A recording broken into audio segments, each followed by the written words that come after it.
Good morning, everyone. This is Rahul Sharma from Chicago. For this Saturday, I am releasing my 37th video from the book of my Gurudev Pandit Shriram Sharma Acharya Mata Draupadi Devi Sharma, Bharatiya Sanskriti ke Adharभूत Tattva, on one of the very common and interesting topic, Hindu festivals. And I have given the reference of the page number. Those who can read Hindi, feel free to read yourself. Very detailed presentation Gurudev has written about everything. Let's understand what is the purpose of all those festivals. If you really compare throughout the globe, the highest count of the festivals and fasting are within the Hindu philosophy of the life. There must be reasons for that. I'm going to talk about that. The purpose was to make our life simple, beautiful, joyful, and as a reminder of a specific objective and the importance of the day. So that was the main purpose of having highest number of festivals. Almost every month we have something going on. The prime consideration when they have decided about different festival was the cyclic change in the season. So there are four seasons: summer, spring, winter, and fall, and they made sure that they have festivals for each of those seasons.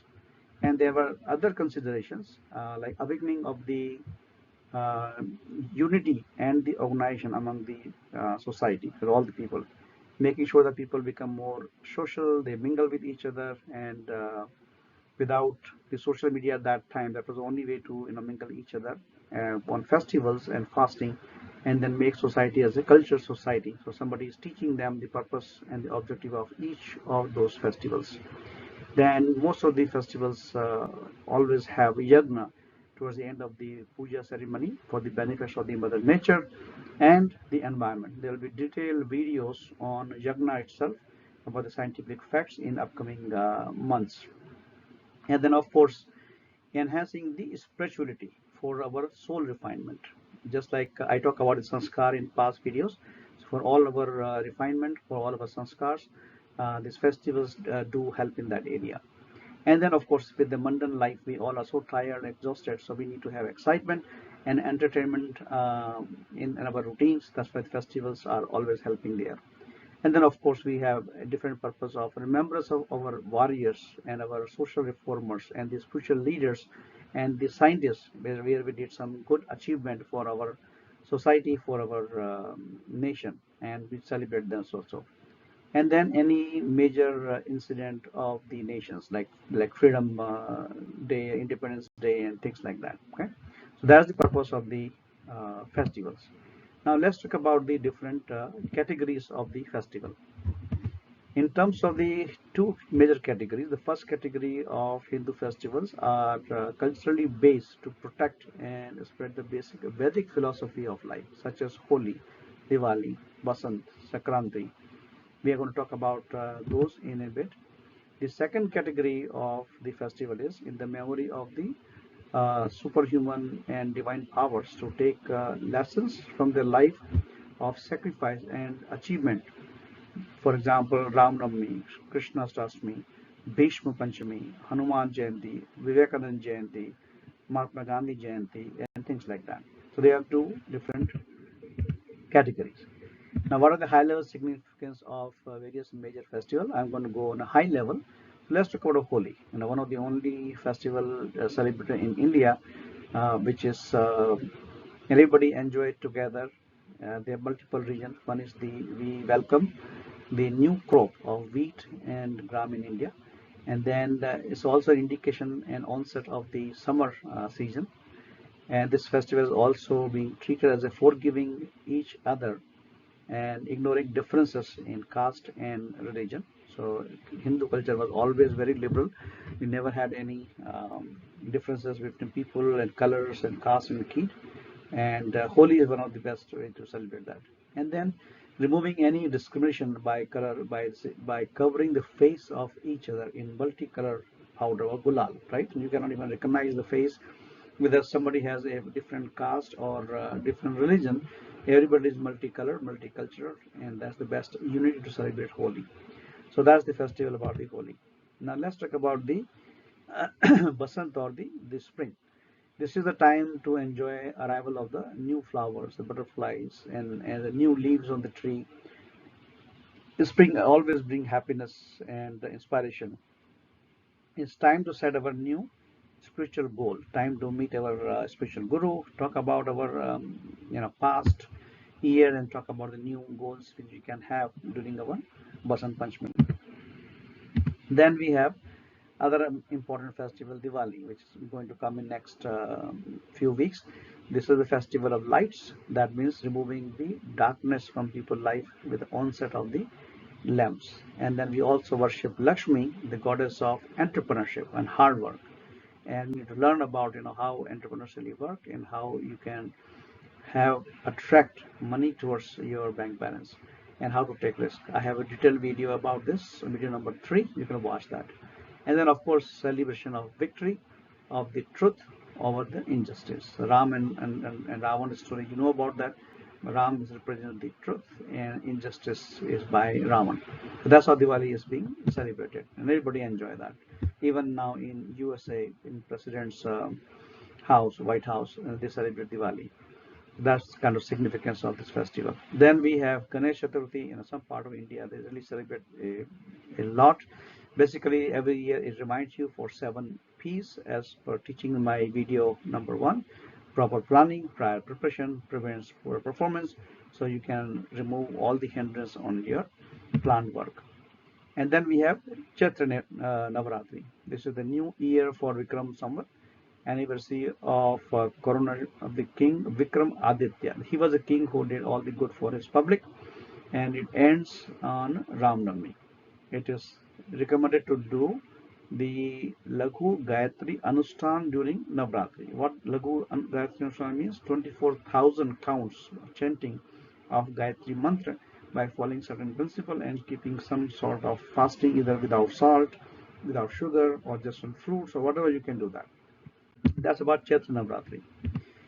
Then we have Gayatri Jayanti. Gayatri Jayanti is also known as Ganga Dashera, which is celebrated as the founding day for river Ganges on the earth. When Bhagirath Rishi brought Ganga on the earth, that is a day known as Ganga Dashera or Gayatri Jayanti. Also as a birth of the Gayatri Mantra, when it was known and made available to the human being and its teaching. For Gayatri Mata, we watch video number 9 to understand more about it. And then of course Guru Purnima. The Guru Purnima is also known as the festival of discipline. Okay, just Guru ignores, bring you from ignorance to the knowledge. So time for retrospection of our spiritual pathway under your Guru, and then adjustment of your activities for the current year. That's why the Guru Purnima is there. And then we have the Shravani. Some people know it by the name of Rakhi. This is the festival of renewing the Janau. For all the Hindus who follow the Hindu, Janau is representative of the Gayatri Mata.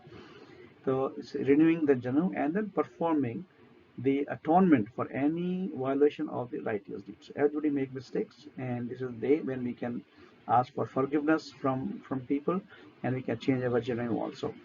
This is also celebrated as Rakhi, where the sister ties a decorative ornamental thread on their brother's wrist, and then brothers take a pledge to protect their sisters. Rakhi is also used as an annual day for the plantation. Okay, everybody encourage. We need to at least have one plant of tulsi, which is an herb kind of herb, but any kind of tree is good for the earth and for the environment. Shravani is the time to do all those things.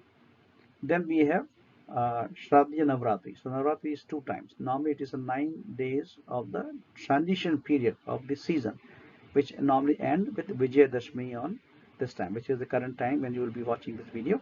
It is again recommended to do the Laghu Anustan, which is 24,000 counts of Gayatri month in this 9 days, which is again divided by 27 mala of 108 beads every single day, doing for 9 days will give you 24,000. Now why 108?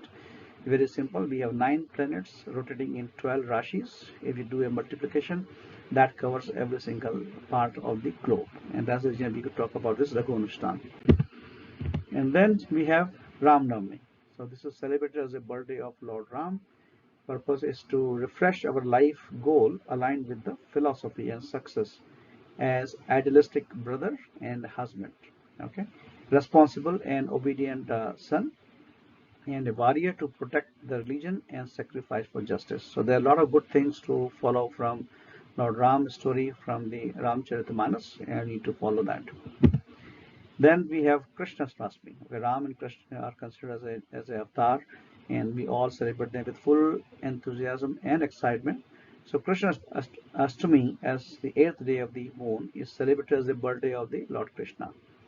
Purpose of this one is to remind the society of the top teachings from Gita, which Lord Krishna has given his message, which is mainly the karma. They focus on your duty karma with the honesty, without worrying about the result, because you don't get result instantaneously. Sometimes people get frustrated and they even quit the good thing what they are doing. So this is the reminder of the karma pal.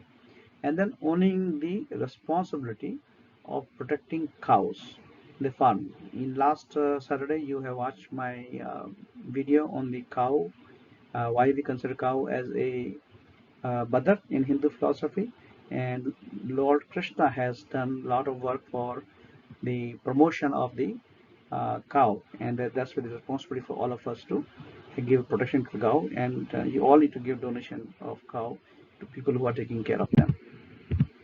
Then we have Pitra Amavasya. We just passed a few days ago before this Navratri began, which is the day of remembrance and paying homage to our departed family members of past 3 to 7 generation from both sides of husband and wife, our guru, our pets, and our social reformers. One of the best festival to really be thankful for all our ancestors, who has given us the better life. Every single generation is having a better life, more comfort, more income, and so we can always thank to those 7 generation who has helped us out there.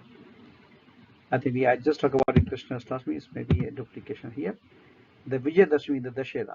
This is the day of remembrance of the bravery, courage, of fitness. We need to really make sure that we are fit physically, we are brave, and we have courage. This is the victory of Lord Rama over Ravan, the demon power, and the lessons to organize our social power to fight against injustice. Okay, this always teaches us how to stay united, and then we can fight against any injustice. What Mahatma Gandhi has done by uniting the entire India to get the freedom, that's again part of the Vijayadashmi learning. Then we have Mahashivratri, okay, celebration of Lord Shiva birthday. The true significance is to pray for everyone prosperity and welfare without any discrimination of caste and creed. That's why we always say Shiva has the full barat of even snakes and monkeys and everyone. I have video number 2 to understand more about the Mahashivratri. So that's all about the key festivals we need to celebrate with enthusiasm. No matter which country you live in, there are ways you can always participate in the local temples, contribute there, organize yourself if you have the organizational skill, and keep the lamp alive for our future generations to understand the meaning, purpose, excitement, enthusiasm, and the teaching of every single festival. So of course, in the action item, this is one takeaway for you: learn the message behind each of the festival and the fasting. Enjoy each festival, as I just mentioned, with full enthusiasm, excitement. Get involved, take off. You don't need to work all the time, and engage with the family, friends, and break the monotony of your routine life. Definitely, Gurudev has taught to remove any blind faith. If something is not logical, something doesn't make sense, he already took care of all those things. He removed everything in his books. But you can also be logical about certain blind faith, like Muhurat and other thing, and then be realistic. Like God has made every single day, God has made every single thing, so all of them are pure, and we have a discriminative power to understand what is good for our health, what is not good for our health. And avoid expensive celebration beyond your means. Do not celebrate something which create pollution in the environment, like firecrackers. Tons of firecrackers are exploding in the environment on Diwali, so try to discourage that kind of practice. And then invite a learned person or a priest or a pandit or an elderly person to speak about the message of that particular event or festival, so the new generation, the children, can listen and understand the meaning of it. They normally always listen to an external person than their own parents. So it's always a good idea to have a guest, a speaker in your school, colleges, temple, so they can listen to other person. That's all about today's video. So be a Vedic practitioner, learn about, adopt and practice the secrets of Vedic culture for your personal success, written in almost 3,400 books by Gurudev. If you can read in Hindi, if not, keep watching these videos. Stay successful and happy and help others making this world in heaven. And don't forget to subscribe to my channel to watch my next video and keep promoting to rest of the people to understand our Vedic culture. And that, thank you everyone.